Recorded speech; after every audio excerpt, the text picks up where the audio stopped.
દાહોદના રળિયાતી પાસે 2 દિવસ અગાઉ ચોકીદારની માથાના ભાગે ઈજાઓ પહોંચાડી હત્યા કર્યાના બનાવમાં પોલીસે ગણતરીના કલાકોમાં સમગ્ર ઘટનાનો ભેદ ઉકેલી દીધો છે। આ પ્રકરણમાં ચોકીદારની હત્યા કરનાર એક યુવકની ધરપકડ કરી છે।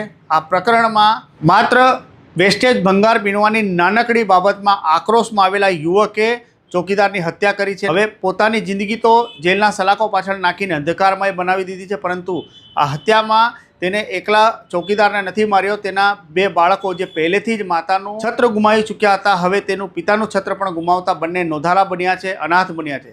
શું છે સમગ્ર મામલો, જોઈશું આ રિપોર્ટમાં। આ ઘટના તારીખ 6 મેના રોજની છે, જ્યાં રળિયાતી પાસે આવેલા એક કન્સ્ટ્રક્શન સાઇટ પર દાહોદના બોરડી ગામના મનુભાઈ પરમાર નામક ચોકીદારની હત્યા થઈ હતી। પોલીસને 6 તારીખે સવારે 8 વાગે જાણ થતાં જ એલસીબી એસઓજી સહિતની ટીમ ઘટના સ્થળે પહોંચી હતી અને પોલીસની પ્રાથમિક તપાસમાં જ સામે આવી ગયું હતું કે આ ચોકીદારની આવેશમાં આવીને હત્યા કરવામાં આવી છે અને પોલીસ તપાસમાં ઘટના સ્થળથી નજીક જ લોહીથી ખરડાયેલો પથ્થર પણ મળી આવ્યો હતો। પોલીસે આ સમગ્ર હત્યાકાંડને આંધળો હત્યાકાંડને ઉકેલવા માટે અલગ અલગ ટીમો બનાવી હતી અને આખરે drone surveillance, CCTV camera, dog સ્ક્વોડની મદદથી એરિયા ડોમિન કરવામાં આવી। ત્યારબાદ રળિયાતી ગામના રામદેવ ફળિયાનો દીપલ આમલિયાર નામક યુવકની અટકાયત કરી હતી। પોલીસે તેની પ્રારંભિક પૂછપરછ કરતાં તેને કશું પણ બોલવા તૈયાર નહોતો, મગનું નામ મરી પાડવા તૈયાર નહોતો, પરંતુ પોલીસે આ ઘટનામાં પોતાની સ્ટાઇલમાં પૂછપરછ કરતાં આખરે આ દીપલ આમલિયાર ભાંગી પડ્યો હતો અને તેને સમગ્ર ગુનાની કબૂલાત કરી હતી। આજે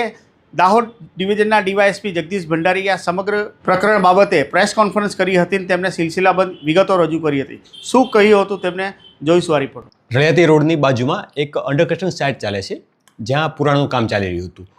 ત્યાં ચોકીદાર તરીકે કામ કરતા એક વ્યક્તિની તારીખ 6ના રોજ સવારે 8 વાગ્યાની આસપાસ બોડી મળી આવી અને પોલીસને મળેલી હ્યુમન ઇન્ટરેસ્ટ દ્વારા સમર્થન મળ્યું હતું અને તમામ બાબતોને ધ્યાનમાં રાખી પોલીસની ટીમ દ્વારા સર્ચ અને કોમ્બિંગ કરવામાં આવતા એમાં જે વ્યક્તિ છે દીપલ આમલિયાર કે જેમના દ્વારા મર્ડર નિપજાયું છે, એમને શોધી કાઢવામાં સફળતા મળી છે। આરોપીને પકડ્યા બાદ તપાસ દરમિયાન જણાય એવું હતું કે જે જગ્યા છે ત્યાંથી આ વ્યક્તિ છે લોખંડનો ભંગાર હોય એ લઈ જવાનો પ્રયત્ન કરતો હતો। અગાઉ પણ કદાચ એને પ્રયત્ન કર્યા છે।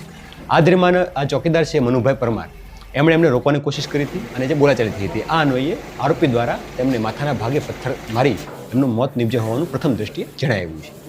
આ ઉપરાંત આમાં વિશે શું છે એ જાણવા માટે એમને નામદાર કોર્ટમાં રજૂ કરી રિમાન્ડ લેવામાં આવ્યા છે અને દિન 3ના રિમાન્ડ મળ્યા છે। આમ એલસીબી, એસઓજી, લોકલ પોલીસ તમામ ટીમો દ્વારા એક ટીમ વર્કથી ગણતરીના કલાકોમાં અનડિટેક્ટ મર્ડરને ડિટેક્ટ કરી અને આરોપીને પકડી પાડવામાં સફળતા મેળવી છે। તો આ ઘટનામાં હત્યા કરનાર દીપલ આમલિયાર કન્સ્ટ્રક્શન સાઇટ પર બોલ્ટના જે વેસ્ટેજ ભંગાર હતો તે ભંગાર વીણવાની નજીવી બાબતે તેને મનુભાઈ પરમાર નામક ચોકીદારની હત્યા કરી નાખી। આ પ્રકરણમાં તેને પોતાનું જીવન જેલની સલાખો પાછળ ધકેલીને અંધકારમય બનાવી દીધો। સાથે જ જે મનુભાઈ પરમાર હતા, જે ચોકીદાર તરીકે નોકરી કરી રહ્યા હતા, તેમની પત્નીનું અવસાન થયા બાદ તેના બંને બાળકો નિરાધાર થયા હતા। તેમના માતા અને પિતા બંનેની ભૂમિકા આ મનુભાઈ પરમાર ઉઠાવી રહ્યા હતા। હવે મનુભાઈ પરમારની પણ મૃત્યુ થતાં બંને બાળકો ઉપરથી માતા પિતાનું છત્ર ગુમાવી બેઠા છે અને આ પ્રકરણમાં જે આરોપી છે દીપલ આમલિયાર, તેને પણ પોતાનું જીવન અંધકારમય બનાવી દીધું છે। આ ઘટનાથી સાબિત થાય છે કે ગુનેગાર કેટલો પણ સાતીર કેમ ના હોય, આખરે ઘટના સ્થળે કોઈક એવું સબૂત એક એવું પુરાવો મૂકીને જાય છે જેનો પીછો કરતા જઈને પોલીસ આખરે ગુનેગાર સુધી પહોંચી જ જાય છે। આવું કોઈ વાદ હોય, વિવાદ હોય, કોઈ આક્રોશ હોય તો 2 ઘડી તમારો મગજને સંયમ રાખો, જેથી કરીને આવા પ્રકારની